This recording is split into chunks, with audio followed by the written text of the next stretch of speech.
driver's license. Non-pro at professional driver's license, mga kaibigan, ang pag-uusapan natin ngayon. Kasi sa totoo lang, sa dami ng rider, tulad niya, makikita nyo, napakadaming motorsiklo. Hindi mo alam kung non-pro or professional driver's license ang hawak nila.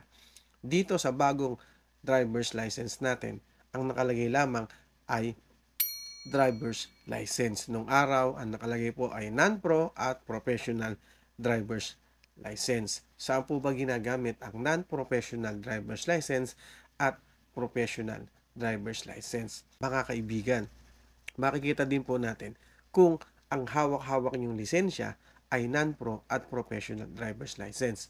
Una, mga kaibigan, tingnan niyo po yung likod ng inyong driver's license. Makikita po yan sa likod ng ating driver's license. May makikita po kayo dyan na nakalagay na PL. So, ibig sabihin po niyan ay professional license ang may hawak nito o yung holder niyan. At kapag po non-pro, ay may makikita naman po tayo dyan na NP.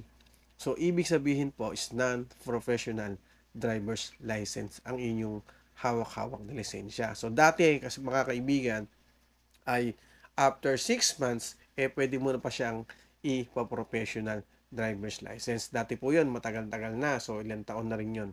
Pero ngayon, ay dapat po ay umabot ng 1 year or depende po sa kukuning restriction. Yung iba po 6 months, yung iba is 1 year bago ka maging professional driver's license. Ngayon, pag-usapan na natin mga kaibigan kung saan at paano ba gamitin ang non-professional driver's license. Mga kaibigan, simplehan na lang natin. Ang driver's license po na non-pro ay sa mga private vehicles lamang po natin pwede siyang gamitin. Tulad ng motorsiklo, nagagamitin mo lang siya sa bahay at sa trabaho. So, yung o kaya sa panggala-gala or sa pamamasyal. Yan lang po ang pwede natin gamitan ng non-professional driver's license sa mga motor. Okay, kung sa mga iba naman, sa 4 wheels naman po, ay kung kayo ay naka-private. Halimbawa, ay may service po kayo ng yung 4 wheels, pwede po yan.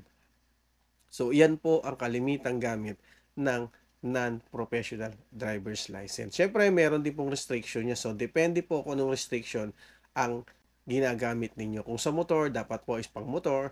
Kung pang 4 wheels, dapat po ay pang 4 wheels. At kung pang matic, dapat po ay pang matic. At pang manual, ay dapat po ay pang manual. So, separate na usapan po ang gagawin na natin doon kasi medyo mahaba-haba po kung ano-anong restriction ang mga dapat nating gamitin sa bawat sasakyan. Okay, ngayon naman mga kaibigan ay yung professional driver's license. Saan po ba natin ginagamit ang professional driver's license? Ito po mga kaibigan ay yung ginagamit natin sa public o yung meron po tayong services. Halimbawa, motorcycle taxi. Yan yung mga angkas, Grab, Lalamove, basta may kinikater po tayo o may service po tayo, yan po ay ginagamitan ng professional driver's license. Sa mga 4 wheels naman mga kaibigan, syempre ito yung mga taxi, mga jeepney, buses, yan po.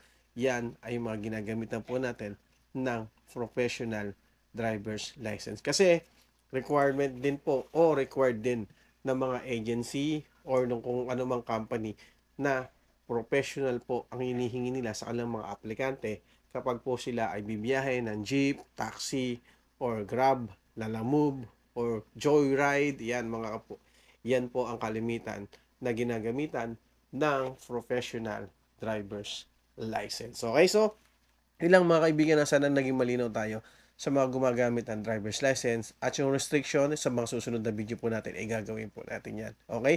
Non-pro at professional driver's license ay pwede po natin siyang gamitin. Okay? So, kailangan lang po ay sumunod tayo sa batas kung saan po natin pwedeng gamitin ang professional driver's license at non-professional driver's license. Okay? So, yun lang. Maraming salamat. Bye-bye.